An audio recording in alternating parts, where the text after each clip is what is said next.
Alright, so what I'm going to do is I'm going to have everybody here introduce themselves and what role you played in making this. I'm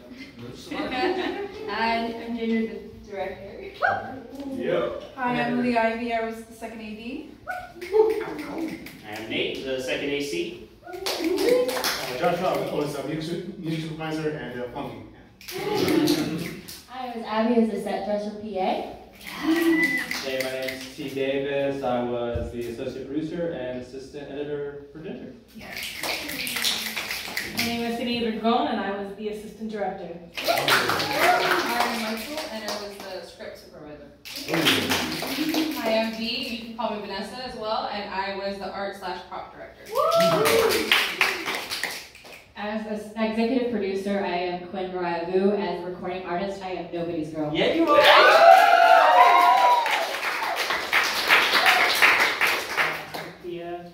And I was a grip. I was controlling the spotlight. Alright, so now we want to open it up to all of you beautiful people who came here today. Any questions? Now is the time to ask. Who wants to start? I'll go to you. Sorry. I can just Go for it. What was the most difficult aspect of taking a song and turning it into a music video? I guess as they were saying, T was saying, keeping it on time. Synchronicity is so important, with timing wise. It wasn't just like, as a musician, it was a lot easier for me as I had performed before, and I think like I really had to work with the grips, especially, you know, Thea, me communicating with Arturo. It was like so many different webs of communication to just make sure the spotlight hit me at the right time. We had multiple lighting cues. And also we had a cue for the disco ball, and so yeah, that's my fault. Oh, I mean, it turned out beautiful. So yeah. Anybody else was dying on set from an allergic reaction? I went to the hospital for this. We did try more than you. This was my first time assistant directing on a music video, and it's a very different experience because there are a lot more shots packed into a short amount of time, and I went very quickly. Like getting all those shots set up with all the different lighting, all the different communication takes a lot longer in reality than it does on paper. So it was a huge learning experience, but it absolutely would not have been done without having such an amazing crew who listened to a lot of my yelling and running around and franticness. We're very fortunate to have gotten it put together. It would not have happened without having such exceptional people working in every position.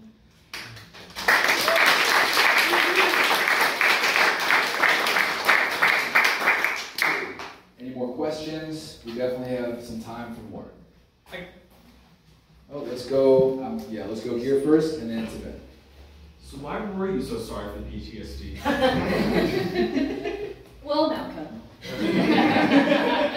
As I mentioned earlier, some heartbreak songs are. I noticed that a lot of them don't take accountability, and I just wanted to do that. I didn't want to get specific about the PTSD, I guess, but it's just like, you know, by PTSD, if you want to know contextually, what I mean by that is like sometimes you'll see like a street you walked on with them, and you'll be like, oh. You know that shiver down your spine? Right, that's what I mean too. But sometimes for some other experiences, it could be a lot worse. You know, they could go into a panic attack because they saw a picture. And so I wanted to highlight that, you know, the heartbreak is real and it happens differently for everybody. It's okay to go to therapy. You know, I wanted to kind of encourage that in that sense. Maybe not therapy specifically, but at least seek help in whatever way you want to. Because my big thing with Diverse Media is that we want to continue to tell stories about neurodiversity, mental health advocacy, and whatnot. We do have another music video in the queue that I directed, so I'll continue to keep building on that. Thank you. Do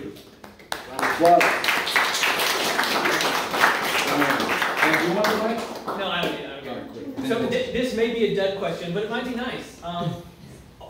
Were there any scenes that you were like, oh, I really want this in the video, or you want it in the cut, but it couldn't make it? It's like, we can't do that. And if so, why was it important maybe thematically or speak onto it or something? Yeah, Arturo ruined the shot. He did! Oh my god. Finally did the first time of it. And we had a mirror shot, which was really cool. The sequence where she was singing down with the mirror down here. And the plan was to hit it hard enough to crack it. And do it in slow-mo and make that really cool. And Vanessa took one shot at it, and it bounced off. And Jordan was like, I'm gonna do it. And then he went, bam! I completely destroyed the mirror. Completely just, and one of the spider web cracks, it shattered into pieces. So he's not here for me to. But that's like, I don't know. He's I don't know. We'll figure it out. The thing was, he had like positioned himself, and I was looking at him. I was like, should I say something or not? He's not He said a tap. He said a tap. He said a tap. That's not the reason you went to the hospital, right? No. The shattering near the broken glass. No. I'm allergic to the fake fog machine, and like he did warn me, he did a good job. But like, I need a gas mask on set, like in the future. Like it's just because even a little minute. I literally went to the hospital, and now I can't run 3 miles now. I only run 1.5 miles because my lungs are still recuperating. Oh my god. It's okay. This is the second time it's happened on our set, though. Last time I passed out. Improving, we're improving. You're improving, yeah, exactly. The first meeting. That's because you have a gas mask. Yeah. Anybody in insurance? That's it. Does anyone else have any more questions? Okay, cool. Well, What was your favorite thing about working on a music video set versus a different type of set?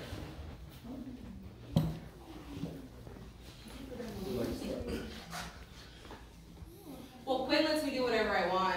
Yeah. I got to play with fire this time, so Nice. it was fun. it was fun. Fun watching. Yeah, I mean, there's so many similarities too. During the edit, I was so wishing for more. If we had done more continuity. Sorry, I was like, oh, what's happened? I was so, but I think there's a lot more room for experimentation and creativity. There's a lot more room for doing crazy things, like setting things on fire for no reason. Yes. Smashing sugar glass for no reason. Oh yeah, I still have shards of the sugar glass as a souvenir. Nice. Oh, that came out clean though. Learn something new. I was thinking about bringing it, but I didn't have a display thing because it's not safe. Go to a museum. Yeah. The DH. Yeah. You can turn it into simple syrup and sell that as a Oh, product. yeah. After it's been on the ground, yeah. Anyone with thoughts? Yeah. Last question. Anybody wants to answer it? Yeah. Yeah, so this will be the final question. Okay, here we go. I have 2 questions. Sure. The first is rhetorical. How dare you be so talented? And the second is, how long have you been making music? Technically, professionally, 2017.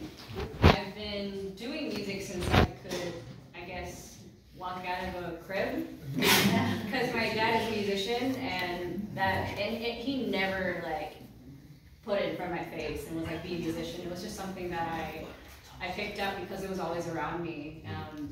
And so it's like one of those things where he'll play guitar on the couch and I'll be like, wee, I'm 3 years old, and and then I'll be like, ooh, what's that? I want to do it too. And so that kind of bled into a whole career somehow. Yeah. That's awesome. Yeah.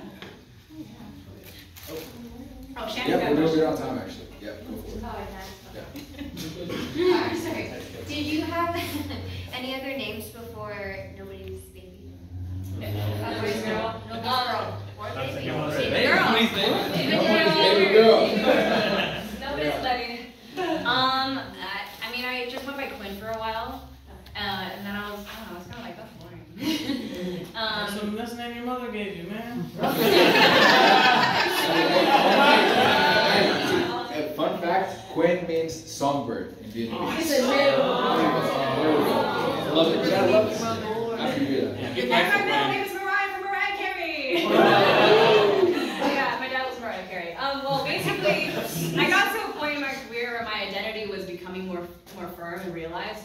And I kind of wanted to keep Quyne sacred in spaces like this, at work, at home, and build an idea, kind of like how Stephanie Germanotta is Lady Gaga. That's how she treats her stage name as well. It's like all that private stuff is face to face. I'm Stephanie or I'm Quyne, but like whatever creative thing that we create is like, we have like this overarching vision of it. So the idea for Nobody's Girl came from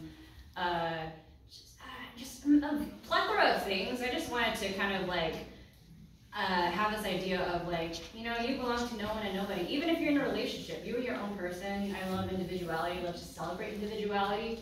And I tried other names like Maverick because I'm kind of a rebel sometimes. So I was kind of inching towards that for a bit. And then I was like, nah, nobody's girl. NBG. You know.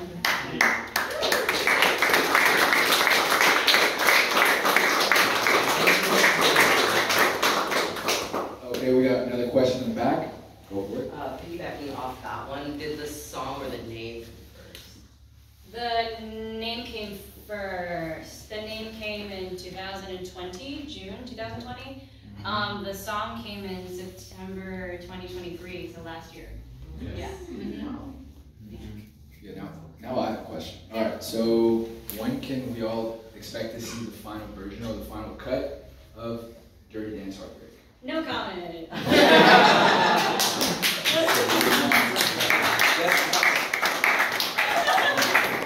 Oh, does anyone else have any more questions, or? We're gonna party? We ready to party? All right, great. We appreciate everybody coming out here. I mean, a round of applause, please, for everybody here. Lots of hard work. I mean, that was the first time we're blown away. The streamers got their heart broken. They fell off the wall. I mean, it's 70%. Everybody, please take a favor, grab a drink. Donations are very appreciated. The hard work that was put in is, you can't put a dollar sign on it, honestly. Maybe in the future. But anyways, everyone have a drink, let's play some music. Let's mingle, get to know each other. I don't know anybody here, so let's Thank you again for coming.